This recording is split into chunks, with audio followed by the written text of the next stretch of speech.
여러분 뉴스를 다들 보실 겁니다. 최근 뉴스에서 이러한 보도가 있었습니다.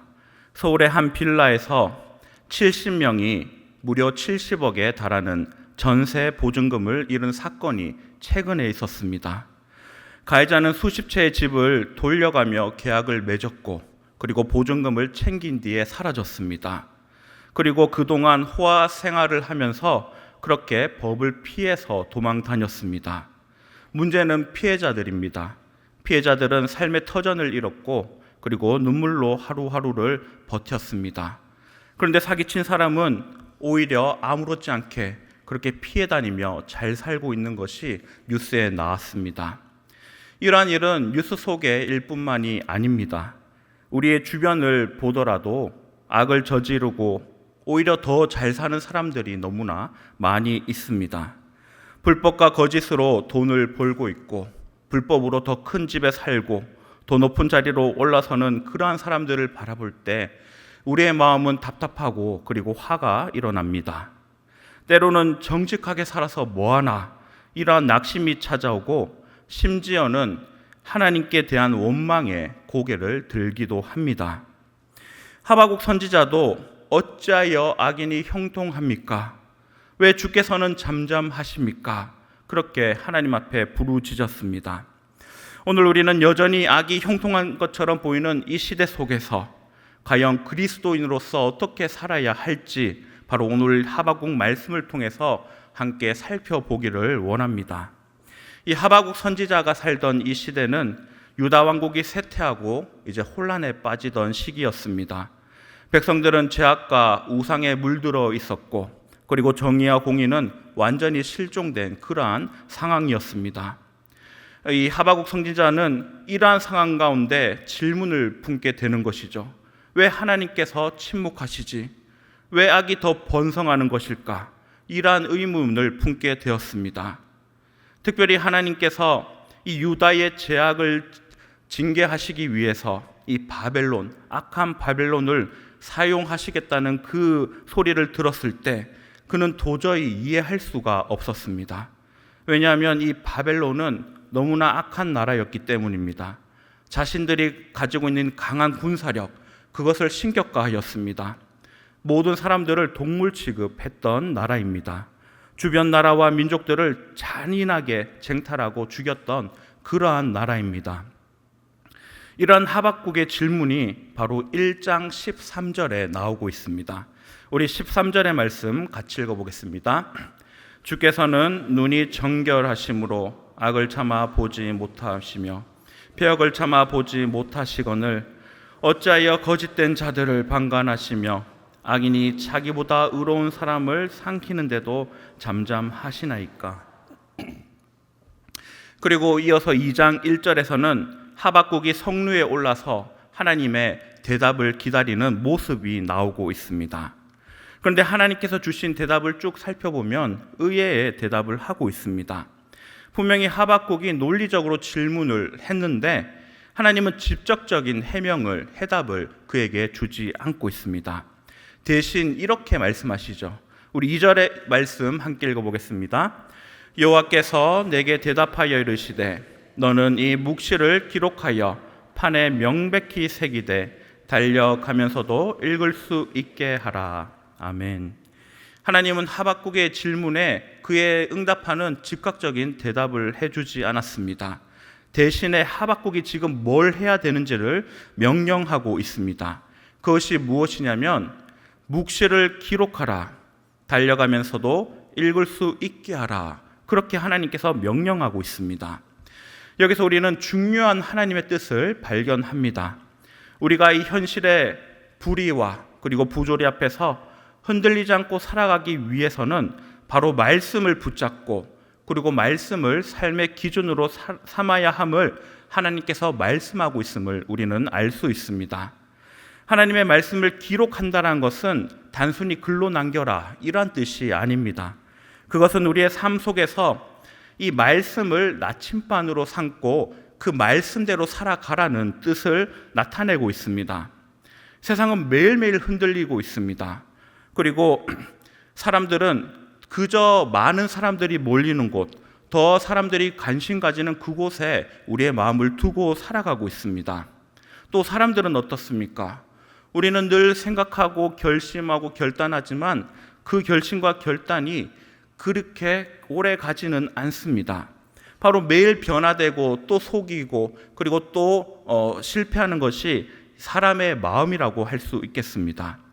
이처럼 매일 변화하는 세상 속에서 흔들리지 않고 살아가기 위해서 우리에게 필요한 것이 있는데, 바로 오늘 말씀에서 바로 하나님의 말씀을 마음에 새기고 삶 속에서 기준으로 삼을 것을 우리들에게 명령하고 있습니다. 우리가 하루를 살아가며 내리는 선택들이 있습니다.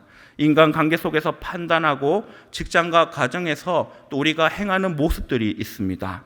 그 모든 시간 가운데 바로 하나님의 말씀을 중심으로 하나님의 말씀을 따라 살아갈 때 우리의 삶은 결코 흔들리지 않는다라는 사실입니다. 제가 초등학교 때 일입니다. 보이스카우트로 활동할 때 산속에서 길을 찾아서 먼저 가는 대회가 있었습니다. 산에서 지도와 나침반을 이용해서 목적지까지 먼저 가면 우승하는 경기였습니다. 사실 방법은 너무나 간단했습니다. 갈림길이 나올 때마다 지도에 나침반을 놓고 방향을 찾아서 그 갈림길에서 옳은 길로 가기만 하면 됐습니다. 그렇게 학교 대표로 대회에 참가했고 친구들과 한 팀을 이뤘습니다. 저희 팀은 시작부터 열심히 달려나갔습니다. 갈림길이 나오면 지도를 펴고 그리고 나침반을 그 위에 놓고 어느 길이 옳은지 계속해서 확인했습니다. 그렇게 가장 선두로 끝까지 달렸습니다. 이대로 가면 당연히 우승할 것이었습니다. 그런데 문제는 이 마지막 갈림길에서 나타났습니다.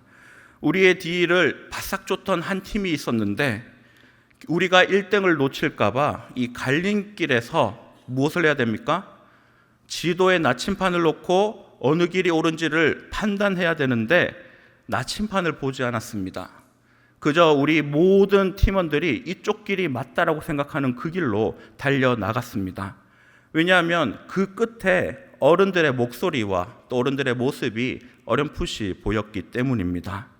그런데 문제는 그 선택한 길이 잘못된 길이었습니다. 저희 뒤에 있던 팀은 갈림길에서 이 나침반을 이용해서 바른 길로 갔습니다. 그리고 우승은 그 팀이 했습니다. 여러분, 이 답을 찾으려는 이 결정적인 순간에 나침반을 보지 못해서 결국 엉뚱한 길로 가고 말았습니다. 우리 인생도 이와 같습니다. 세상에 사람들의 소리를 듣고 우리가 달려나간다라면 우리는 옳은 길로 갈 수가 없습니다.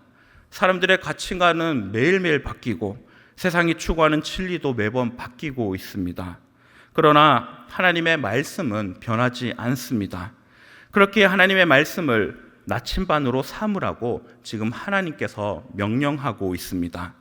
말씀을 붙잡고 하나님의 지혜를 기준으로 선택할 때 우리는 결코 흔들리지 않고 매 순간 하나님이 기뻐하시는 그 길로 우리는 나아갈 수 있습니다. 하바국처럼 우리도 세상의 불의와 그리고 세상의 악을 보면서 분노하고 그리고 화를 낼 때가 있습니다. 악한 사람들이 형통하고 그리고 정의로운 사람들이 고통받는 모습을 바라볼 때 우리는 참으로 답답합니다. 그러나 하나님은 어떠한 다른 해답이 아니라 우리들에게 말씀을 붙잡고 매일매일 살아갈 것을 요구하고 그리고 명령하고 계십니다. 우리가 하나님의 말씀을 마음판에 새기고 달려나가기 위해서는 바로 믿음의 결단이 필요합니다. 판에 새겨서 달려가면서도 읽을 수 있게 하라. 바로 오늘 말씀의 이 표현은 하나님의 말씀을 명확하게 이해하고 지속적으로 삶 가운데 나타낼 것을 말씀하고 있습니다. 하나님의 말씀을 내가 그대로 행하고 주변 사람들과 그 삶을 나눌 것을 하나님께서 명하고 있는 의미입니다. 여러분은 하나님의 말씀대로 살아가기 위해서 어떠한 노력을 하고 있습니까? 우리 모두는 너무나 잘 알고 있습니다. 하나님의 말씀을 읽기 위해 늘 다짐하고 매일 큐티를 통해서 또 하나님의 뜻을 깨닫기 위해서 또한 그렇게 노력하며 살아가고 있습니다. 어떠한 일을 시작하기 전에 늘 기도해야지 우리가 생각하고 살아가고 있습니다. 그런데 이 당연한 것들이 결단이 필요하다라는 사실입니다. 우리가 아는 것을 실천하기 위해서 분명한 결단이 필요합니다. 이 결단하지 않으면 또다시 우리는 사람들이 많은 곳으로, 또 사람들의 그 이야기가 또 소리가 있는 곳으로 끌려갈 수밖에 없기 때문입니다. 하나님의 뜻을 깨닫고 진리의 길로 나아가기 위해서는 우리는 즉시로 결단하고 그렇게 하나님의 명령대로 행하며 살아가야 할 것입니다. 오늘부터, 내일이 아니라 오늘부터 여러분 다시 말씀의 자리로, 그리고 기도의 자리로 나아가시기를 바랍니다. 매일 묵상하시고 아침에 큐티 하시는 것, 그것이 그 삶이 끊어진 지 오래됐을지라도 다시금 오늘 결단하시고 다시금 말씀 앞으로, 또한 그 하나님의 묵상의 자리로 나아가시기를 바랍니다. 그럴 때 하나님께서 오늘을 살아갈 지혜를 우리들에게 허락해 주십니다. 또한 모임이나 사람들을 만날 때, 여러분 부서 안에서 중요한 결정을 내릴 때 꼭 먼저 기도하시기 바랍니다. 그러면 실수하지 않습니다. 우리는 바쁘다는 핑계로 나의 판단을 믿고 행합니다. 그러나 사단은 바로 이 부분을 이용합니다. 우리가 하나님 앞에 기도하지 못하도록 막고, 너가 과거에도 그렇게 했을 때 성공했으니 이번에도 그렇게 하라 우리들에게 말합니다. 이처럼 잘못된 판단을 하도록 사단이 공격을 하고 있습니다. 그렇기 때문에 우리는 모든 만남과 모든 대화와 모든 시작 전에 꼭 기도를 해야 하는 것입니다. 무엇보다 묵시를 기록하여 달려가면서도 읽을 수 있게 하라. 바로 이 말씀은 하나님의 명령이 꼭 나만을 위한 명령이 아님을 말하고 있습니다. 이 하박국이 기록한 이 묵시가 결국 후대에 하나님을 믿는 의로운 삶을 살아갈 수 있도록 돕는 역할을 했습니다. 오늘날 우리도 말씀을 기록하고 우리가 묵상하고 실천할 때 바로 나의 삶도 살아나지만 바로 내가 만나는 사람들, 특별히 우리의 가족이 다시금 살아남을 여러분 꼭 기억하시기 바랍니다. 그렇게 우리는 이 신앙이 나를 통해서 전달되고 많은 사람들이 볼 수 있도록 노력하며 살아가는 것, 이것이 너무나 중요합니다. 여러분 삶의 자리에서 늘 하나님을 증거하시고, 가정은 물론이고 여러분 직장 생활 가운데서도 늘 많은 사람들에게 이 신앙인으로서 말씀대로 살아가고 기도하고 살아가는 그 삶을 꼭 보여주시기를 바랍니다. 이처럼 우리가 말씀을 마음판에 새기고 그리고 말씀을 나침반 삶아서 살아간다면 내가 만나는 그 모든 사람들이 바로 나를 통해서 하나님을 믿게 될 줄 믿습니다. 성도 여러분, 지금 우리의 삶을 돌아봅시다. 직장에서 부당한 상황에 마주하고, 그리고 가정에서 너무나 이해되지 않는 많은 고난들이 있을지라도, 또한 세상 속에서는 너무나 답답한 일들이 반복적으로 일어날지라도 우리는 하나님의 말씀을 붙잡고 달려나가는 자들입니다. 하루를 시작할 때 바로 하나님의 말씀을 바로 마음에 새기시기를 바랍니다. 그리고 사람의 기준이 아니라, 이 세상의 평가가 아니라 하나님의 뜻을 기준으로 삼으시고 무엇이 하나님께서 기뻐할 일인지를 생각하시고 기도하시면서 결정하시기를 바랍니다. 이것이 말씀대로 살아가는 자의 온전한 모습입니다. 이렇게 살아갈 때 우리는 결코 흔들리지 않고 하나님 기뻐하시는, 또한 악인을 바라보면서 우리가 낙심하지 않고 늘 말씀 앞에 살아가는 그러한 성도가 될 줄 믿습니다. 하나님 우리의 삶 속에서도 여전히 역사하고 계시고 말씀을 붙잡는 자에게는 평안과 인도를 허락해 주십니다. 오늘 우리의 삶 속에서 하나님의 이 말씀을 붙잡고 그리고 기록하며 그리고 결단으로 살아가는 우리 모든 성도 여러분들 되기를 소망합니다. 이어서 하나님께서는 이 심판과 예언은 반드시 이루어진다, 이렇게 말씀을 하고 있습니다. 우리 3절을 같이 읽어보겠습니다. 이 묵시는 정한 때가 있나니 그 종말이 속히 이르겠고 결코 거짓되지 아니하리라. 비록 더딜지라도 기다리라. 지태지 않고 반드시 응하리라. 아멘. 하나님께서 묵시는 정한 때가 있다 말씀하십니다. 이는 바벨론에 대한 심판의 예언이 반드시 성취될 것을, 그렇게 그 때가 있음을 지금 말씀하고 있습니다. 이 하박국 선지자는 악한 바벨론이 강성하여서 이 유다를 징계하는 도구로 사용되는 것이 도저히 아무리 생각해도 이해가 되지 않았습니다. 앞서 언급했듯이 바벨론이라는 나라는 스스로 신격하였고 자신들이 하나님보다 높다 생각했습니다. 그렇게 주변 나라들을 침략했던 나라입니다. 선량한 백성들은 고통을 받았고 불의와 폭력이 승리하는 것처럼 보이는 그러한 나라였습니다. 하박국은 이러한 현실이 도저히 이해가 되지 않았습니다. 그러나 여러분, 온 우주를 다스리시는 하나님은 아무 계획 없이 즉흥적으로 그 일들을 이루지 않습니다. 하나님은 철저히 계획하시고 모든 일을 그 계획에 따라서 이루어 가시는 분이십니다. 계획 없이 이루어지는 일은 단 하나도 없습니다. 우리 인간의 눈에는 세상에서 일어나는 많은 일들이 갑작스럽게 우연히 일어나는 것처럼 보일 수 있습니다. 그러나 그 모든 일들이 하나님의 계획하심 속에 있음을 우리는 꼭 기억을 해야 합니다.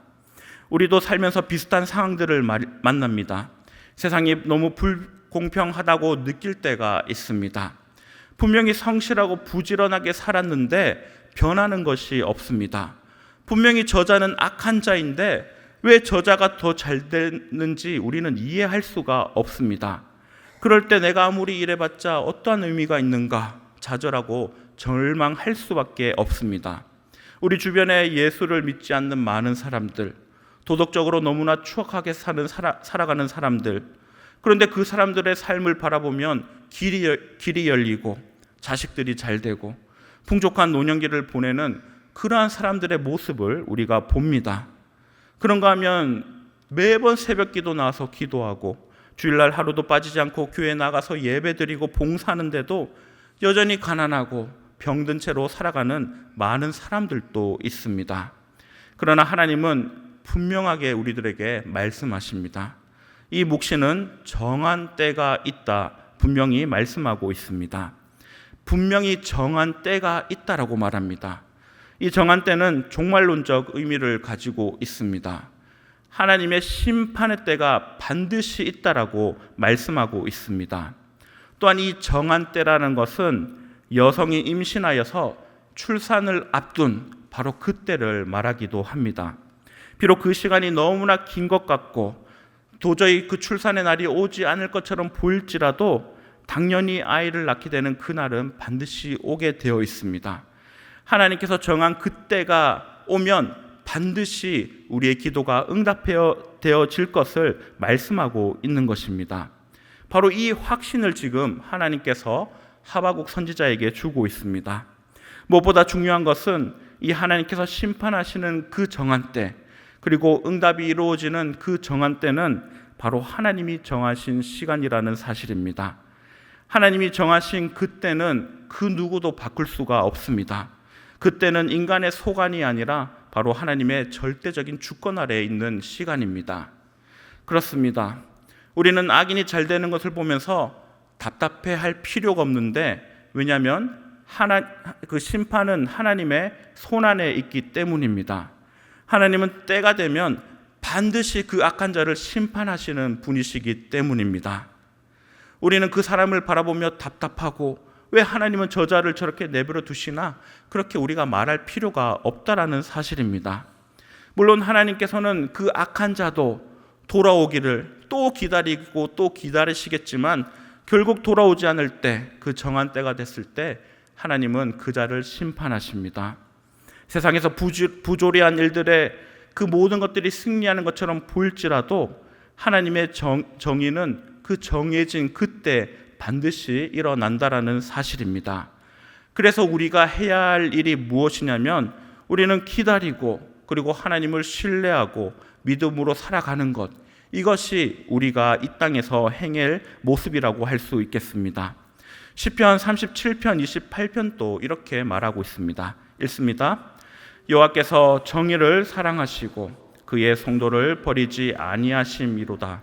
그들은 영원히 보호를 받으나 악인은 자손은 끊어지리로다. 아멘. 하나님은 그들의 성도를 결코 버리시지 않습니다.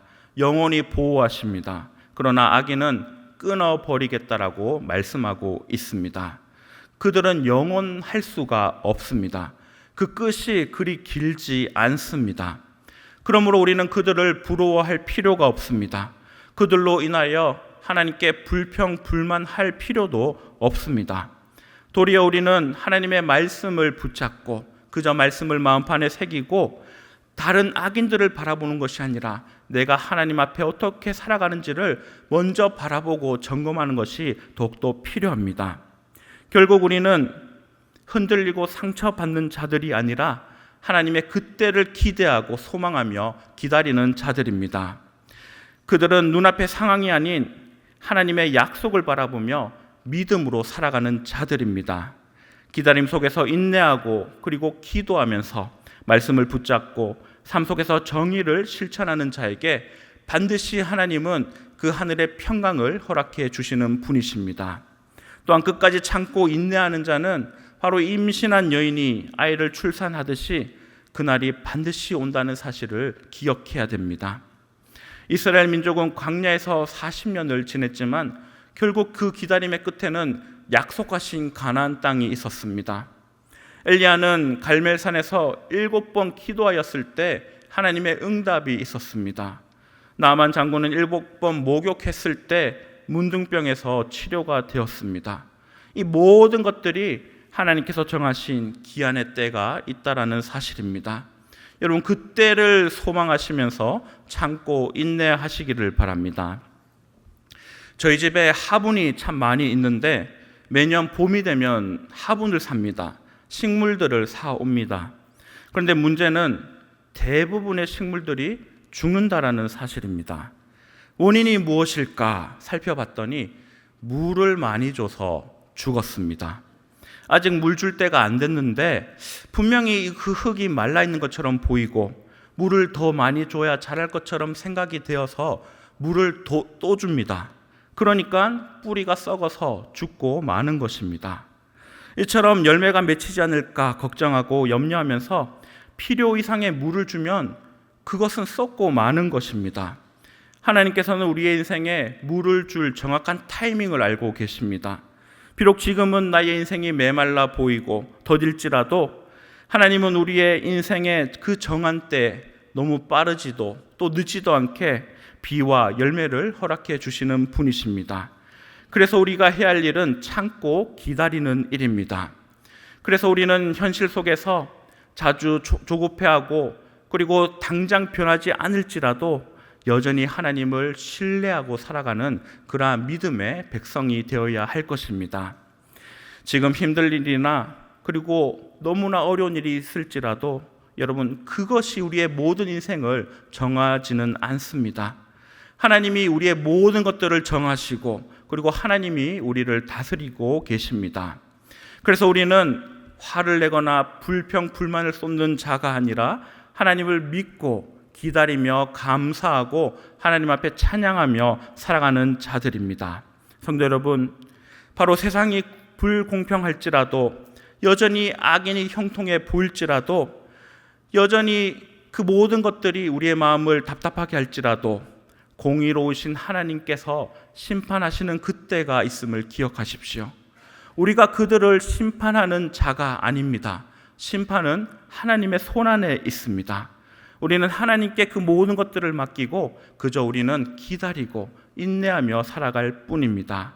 온전히 그렇게 기다리는 자에게 하나님께서는 그의 인생을 여시고 또한 때에 따라서 비와 그리고 귀한 열매를 맺어 주실 줄 믿습니다.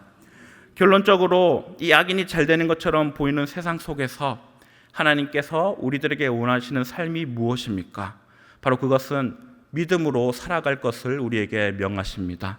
우리 4절을 읽어보겠습니다. 보라, 그의 마음은 교만하며 그 속에서 정직하지 못하나 의인은 그의 믿음으로 말미암아 살리라. 아멘. 의인은 그의 믿음으로 말미암아 살리라 말씀하십니다. 이 짧지만 이 강력한 선언 속에서 오늘날 우리가 어떻게 살아가야 할지에 대한 분명한 핵심의 그 원리가 들어 있습니다. 세상의 불의와 악 속에서도 하나님을 신뢰하며 살아가는 삶, 바로 그것이 의인의 삶임을 우리는 기억해야 합니다. 4절을 다시 보시면 보라, 그의 마음은 교만하며 그 속에는 정직하지 못하나 말합니다. 여기서 그는 누굽니까? 바벨론이죠. 바벨론은 악탈하고 폭력을 일삼고 권력과 군사력을 통해서 주변 나라를 지배했습니다. 자신들의 능력으로 모든 것들을 할 수 있을 것처럼 그들은 생각했습니다. 엄청난 교만함이 그들 가운데 있었습니다. 또한 바벨론은 정직하지 못했다 말하고 있습니다. 단지 그들이 거짓말을 행했다라는 것이 아니라 그들은 필요 이상으로 패전국 그 나라들의 백성들을 너무나 잔인하게 대했습니다. 하나님은 이러한 자들을 심판하신다라고 말하고 있습니다. 그리고 이어서 의인은 그의 믿음으로 말미암아 살리라 그렇게 말씀하고 있습니다. 바로 앞에 바벨론과 다른 모습이 의인의 모습임을 지금 성경이 말하고 있습니다. 이 모습은 앞에 나오는 바벨론의 모습과 완전히 반대되는 모습입니다. 즉 나의 힘, 자신의 힘을 의지하며 살아가는 것이 아니라 하나님만을 의지하며 살아가는 자가 의인임을 하나님께서는 말씀하고 있습니다. 여기서 중요한 포인트가 있습니다. 바로 악한 자가 잘 될 때 의인은 무엇을 해야 할까요? 바로 믿음으로 살아가야 함을 하나님께서 오늘 우리들에게 말씀하고 있습니다. 믿음으로 산다라는 것은 단순히 마음속으로만 하나님을 신뢰하는 것을 말하는 것이 아닙니다. 믿음은 삶의 기준이 되고 그리고 우리의 행동의 원동력이 됩니다. 세상 속에서 하나님의 뜻을 실천하게 만드는 그 힘이 바로 이 믿음입니다. 의인은 악인의 형통을 보고 분노하거나 좌절하지 않습니다. 세상의 판단과 상황에서 흔들리지 않습니다. 왜냐하면 의인은 하나님의 그 능력을 믿고 그리고 하나님의 약속을 붙잡고 살아가기 때문입니다. 믿음으로 사는 자는 곧 하나님을 신뢰하는 삶입니다. 하나님을 신뢰하는 자는 하나님의 섭리와 계획을 바라보며 인내하고 믿음으로 행동합니다. 바로 이러한 삶이 믿음으로 살아가는 자의 모습입니다. 또한 믿음으로 산다는 것은 하나님의 약속을 붙잡는 삶입니다. 하나님은 때를 따라 악인을 심판하시고 의인을 구원하시는 분이십니다.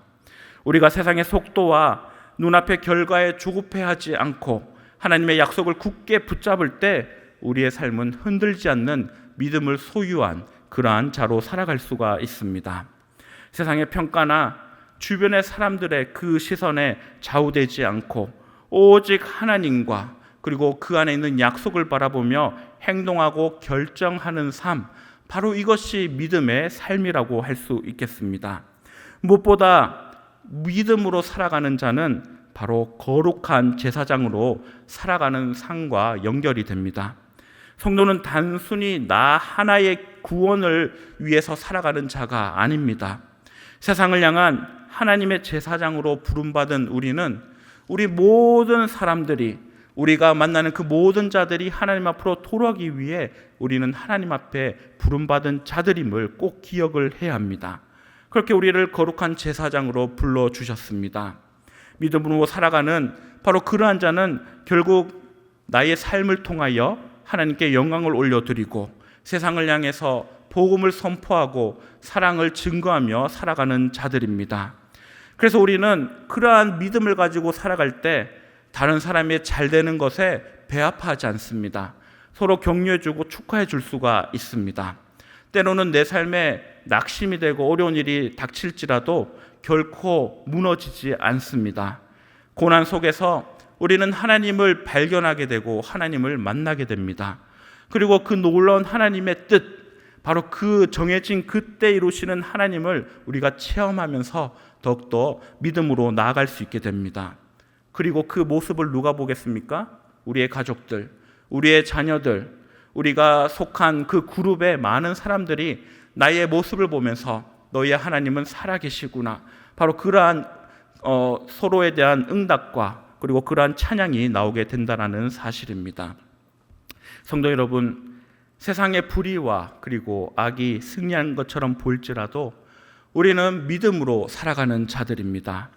하나님의 약속을 붙잡고 하나님을 신뢰하고 우리의 삶을 거룩한 제사장으로 드리며 나아가는 것이 우리의 참된 모습입니다. 이 모든 하나님의 뜻을 깨달은 하바국 선지자의 그 고백이 어디에 있습니까? 바로 우리가 잘 아는 3장 17절 18절의 말씀입니다. 이것이 오늘 하나님의 뜻을 깨달은 하바국의 고백입니다. 같이 읽겠습니다. 비록 무화과나무가 뭉성하지 못하며 포도나무의 열매가 없으며 감람나무에 소출이 없으며 밭에 먹을 것이 없으며 우리의 양이 없으며 외양간에 소가 없을지라도 나는 여호와로 말미암아 즐거워하며 나의 구원의 하나님으로 말미암아 기뻐하리로다. 아멘. 하바국은 이 세상의 이 악 그리고 현실의 그 불공평 속에서도 하나님을 바라보고 하나님 때문에 기뻐했습니다. 악인이 형통하는 상황을 보고 화를 내거나 더 이상 원망하지 않았습니다. 그의 기쁨은 세상의 결과에서 세상 속에서 비롯된 것이 아니라 바로 하나님께서 역사하시고 약속을 이루시는 바로 그 구원을 신뢰하는 그 믿음에서 나왔기 때문입니다. 오늘 우리가 살면서 마주하는 많은 불의들이 있습니다. 왜 악인들이 형통할까? 왜 의인은 고통 속에서 살아야 할까? 이러한 생각들이 이 하바국 시대와 다르지 않습니다. 세상은 여전히 불완전하고 이해할 수 없는 일들이 너무나 많이 있습니다. 하지만 믿음으로 살아가는 의인은 환경과 그리고 상황을 바라보는 것이 아니라 하나님을 바라봄을 통하여 하나님 때문에 기쁨과 평안을 누리는 줄 믿습니다. 오늘 말씀을 기억하십시오. 하나님의 말씀을 붙잡고 하나님의 때를 기다리며 믿음으로 살아가는 삶은 결국 우리를 하나님의 기쁨과 평안 속으로 이끌어 줍니다. 세상의 불의와 악을 바라보며 우리가 마음 상해 살아가는 것이 아니라 하나님의 주권과 선하심을 신뢰하고 그리고 기뻐할 수 있는 삶, 바로 그것이 하바국이 보여준 의인의 삶이며 믿음의 삶입니다. 하나님은 우리의 힘이 되시고 그리고 우리를 더욱더 굳게 세우시는 분이십니다. 우리가 믿음으로 살아갈 때 우리는 세상 속에서 결코 흔들리는 자가 아니고 하나님의 기쁨과 평안을 누리고 왕같은 제사장으로 살아갈 수 있게 될 것입니다. 사랑하는 성도 여러분, 오직 모든 것들이 잘못돼 보일지라도 우리는 그것들에 대해서 마음 아파하는 자들이 아니라 우리는 말씀 앞에 서 있는 자, 우리는 달려가면서도 그 말씀을 묵상하고 그대로 행하는 자, 그리고 하나님 때문에 기뻐하고 그 구원에 감격하는 자들입니다. 그러한 믿음으로 살아가며 그리고 세상 가운데 하나님의 형상을 나타내는 것이 믿음으로 살아가는 우리의 모습이 될 줄 믿습니다. 오늘 이러한 결단 속에서 하나님이 주시는 참된 평안을 경험하시고 매 순간 거룩한 제사장으로서 온전한 하나님을 드러내는 우리 모두 되기를 주님의 이름으로 축원합니다.